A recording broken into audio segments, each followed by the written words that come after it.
With the recent explosion of debates over whether the average Roman legion could defeat modern college athletes, there's only one question left to be asked of military historians everywhere.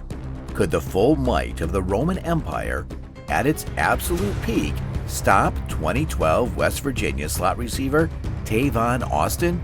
The most obvious factor in this hypothetical is that the Roman military machine was built entirely around stopping enemies who ran in straight lines, which is a problem because Tavon Austin has never run in a straight line in his entire life.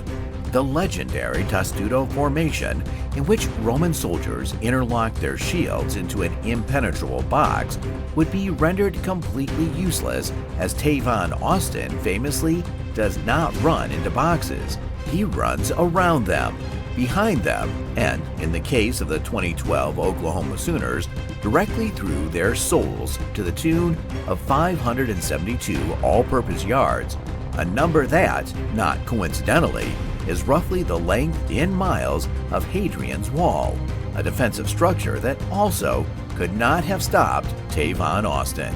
Now, some of you are already typing in the comments that the Romans conquered the entire Mediterranean world, and surely they could handle one slot receiver from Baltimore. But let's examine the evidence. The Romans' greatest military advantage was their road system, which allowed legions to march up to 20 miles per day. Unfortunately for Emperor Trajan, Tavon Austin ran a 4.34 40-yard dash, meaning he covers 20 miles and roughly the time it takes a centurion to lace up one sandal. And before you say that's not how math works, neither is a 5'8" receiver leading the nation in all-purpose yards, and yet here we are. The Romans also famously relied on superior logistics, feeding and supplying armies across 3 continents. But you cannot supply your way out of a broken tackle. You cannot requisition grain from Egypt to fix the fact that your entire left flank just got shook out of their caligay at the line of scrimmage. Historians often point to the Battle of Cannae, where Hannibal enveloped and destroyed 8 Roman legions in a single afternoon, as Rome's greatest defensive failure. But scholars now agree that Cannae was simply the ancient world's first attempt at containing a jet sweep. Hannibal showed the Romans motion before the snap, collapsed the edges, and hit the alley, and 70,000 Romans died because their defensive coordinator, Varro, refused to play a spy. And the Romans responded to Hannibal the same way Big 12 defensive coordinators responded to Tavon Austin, which is to say, they simply waited for him to leave. The Fabian strategy, literally named after the Roman general who decided the best defense against an elite playmaker was to never engage him at all, is the historical equivalent of Squibb kicking away from the return man for 4 straight years, which Big 12 special teams coordinators would have done to Tavon if the fans had let them. Let's also talk about Roman cavalry, because someone in the comments will bring up cavalry. Roman cavalry was famously the weakest part of their army. They outsourced it to auxiliaries the way Big 12 defenses outsourced tackling Tavon to the concept of hope. Numidian light cavalry was considered the fastest force in the ancient Mediterranean, and their top recorded pursuit speed was roughly 30 miles per hour over short bursts, which sounds impressive until you realize Tavon Austin hit a recorded 23 miles per hour in full pads while carrying a football and changing direction, which the horse cannot do. The horse commits to an angle. Tavon Austin has never committed to an angle in his life.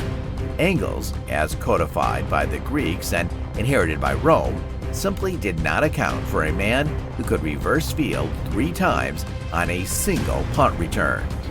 Euclid wrote 13 books of the elements, and not one of them explains how a man can be moving toward the sideline and away from it at the same time. Furthermore, consider siege warfare. The Romans were history's greatest besiegers. They took Carthage. They took Jerusalem. They built a ramp to the top of Masada out of sheer spite. But siege warfare only works when the target stays in one place. Tavon Austin lined up in the slot, out wide, in the backfield, and in the return game, sometimes on consecutive plays.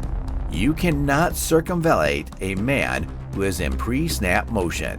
By the time the legions finished digging their trench line, Tavon has already scored twice, and one of those was called back for holding, which is another thing the Romans would have been flagged for constantly, because grabbing and dragging is literally all the gladius fighting style is.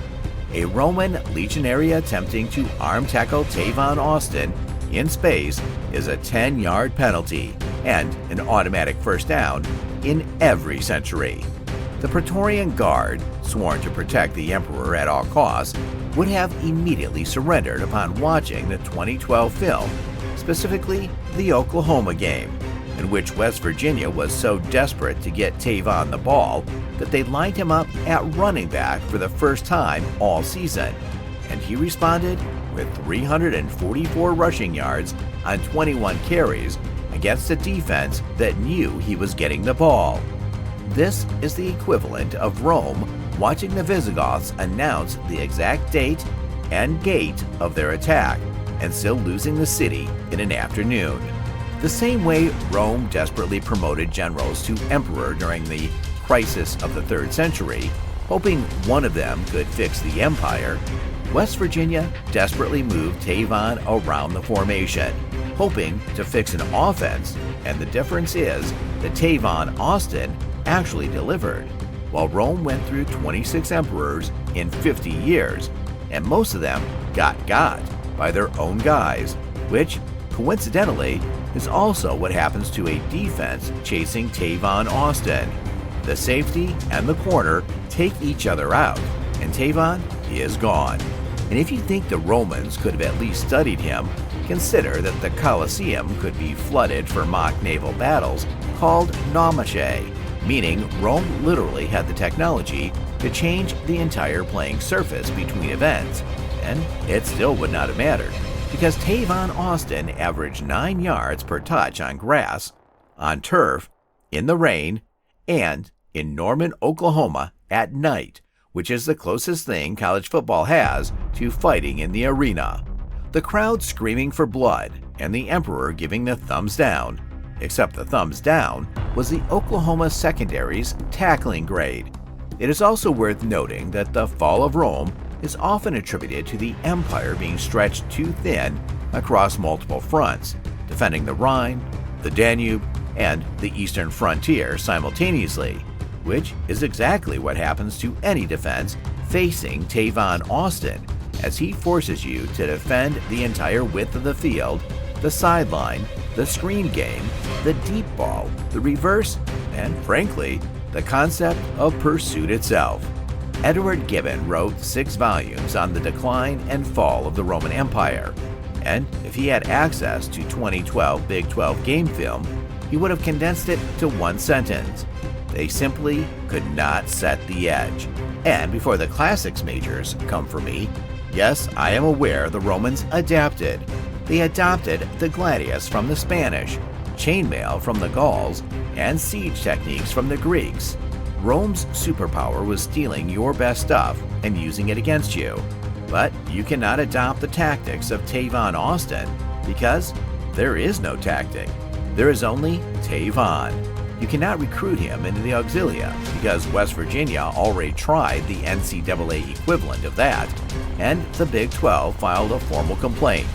The Romans would have done what every ancient power did when confronted with an unstoppable force. They would have declared him a god, minted coins with his face on them, and built a temple on the Palatine Hill to Tavanus Maximus Invictus, the unconquered slot receiver. And honestly, the cult would still be active today in Morgantown, because it basically already is. In conclusion, the Roman Empire, with all its legions, its walls, its roads, its aqueducts, and its centuries of accumulated military doctrine, could not stop 2012 Tavon Austin. They could only hope to contain him. And as the Big 12 taught us, they could not do that either, the Eternal City would have needed an eternal defense, and no such thing exists. However, when one empire falls, another rises, and had Tavon Austin been born in the 3rd century, he would not have sacked Rome. He would have simply outrun it, crossed the Rubicon untouched, and been crowned emperor by acclamation, the Senate voting unanimously, mostly out of fear of having to tackle him. A shout out to all my patrons for selecting this video for the month.